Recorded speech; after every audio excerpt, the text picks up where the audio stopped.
Halo, selamat sore untuk kita semua. Terima kasih atas waktu dan kesempatan yang diberikan.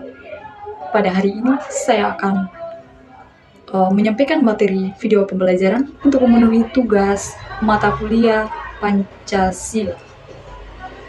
Sebelum itu, izinkanlah saya untuk memperkenalkan diri. Perkenalkan, nama saya Nufrianti Bere, program studi pendidikan biologi. Nah, pemaparan materi yang saya bawakan topiknya Pancasila sebagai sistem filsafat. Nah, pada awal masuk pada pembahasannya adalah pengertian Pancasila. Nah, pengertian Pancasila sebagai sistem filsafat. Pancasila sebagai sistem filsafat mengandung pandangan, nilai, dan pemikiran yang dapat menjadi substansi dan istilah pembentukan ideologi Pancasila. Nah, Pancasila sendiri dikembangkan oleh para founding father atau pendiri bangsa Indonesia sebagai suatu sistem filsafat yang mengandung nilai-nilai filsafat.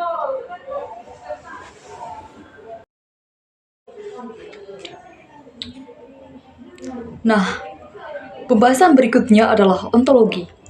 Ilmu yang menyelidiki hakikat sesuatu atau tentang ada, keberadaan, atau eksistensis itu sendiri. Nah, dipertanyakan, istilah ini berasal dari bahasa Yunani, ontos yang berarti ada atau yang ada, dan logos yang berarti ilmu atau pengetahuan. Nah, dengan demikian, ontologi merupakan ilmu yang mempertanyakan dan menganalisis secara filosofis mengenai apa yang ada, bagaimana sesuatu itu ada, dan apa makna dari eksistensis itu sendiri. Dalam pembahasannya, ontologi mengajukan pertanyaan-pertanyaan mendasar tentang sifat, realitas, kategori, keberadaan, dan hubungan antara yang ada.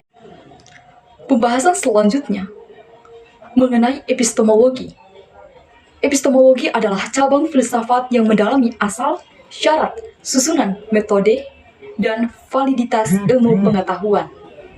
Nah, melalui epistemologi, kita mengkaji proses dan syarat terjadinya pengetahuan serta secara mempertanyakan batas dan validitas ilmu pengetahuan itu sendiri. Nah, dalam pembahasan epistemologi mengajukan pertanyaan-pertanyaan mendasar tentang sifat pengetahuan, bagaimana kita memperolehnya, dan apakah pengetahuan tersebut dapat dianggap benar atau valid. Yang pertama, asal pengetahuan. Pertanyaan mendasar dalam epistemologi adalah tentang asal atau sumber dari pengetahuan. Apakah pengetahuan berasal dari pengalaman sensorik seperti yang diajukan? Nah, yang kedua adalah syarat pengetahuan. Epistemologi juga mempertanyakan syarat-syarat yang harus dipenuhi agar suatu klaim dapat dianggap sebagai pengetahuan yang sah. Misalnya, dalam konteks empirisme, pengetahuan harus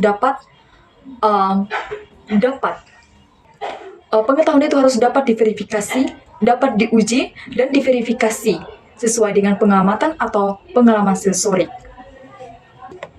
Nah, masuk pada yang ketiga, susunan pengetahuan. Bagaimana pengetahuan diorganisir dan disusun dalam pemikiran manusia juga menjadi perhatian dalam epistemologi. Teori seperti kohesivisme berargumen bahwa pengetahuan harus konsisten dan saling berhubungan satu sama lain.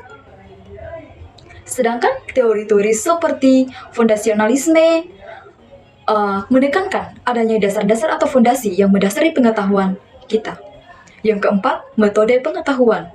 Epistemologi mempertanyakan metode atau cara yang digunakan manusia untuk memperoleh pengetahuan. Metode ilmiah yang mencangkup observasi, pengajuan hipotesis, dan pengujian ulang sering dianggap sebagai metode yang paling dapat diandalkan. Nah, yang kelima, validitas pengetahuan. Validitas atau kebenaran pengetahuan. Nah, bagian subpokok yang terakhir yaitu tentang konteks aksiologi. Nah, kajian terhadap Pancasila sebagai sistem filsafat dimaksud untuk mencari hakikatnya. Sebagai suatu sistem nilai yang memiliki karakteristik unik dan relevan dalam konteks kehidupan bermasyarakat.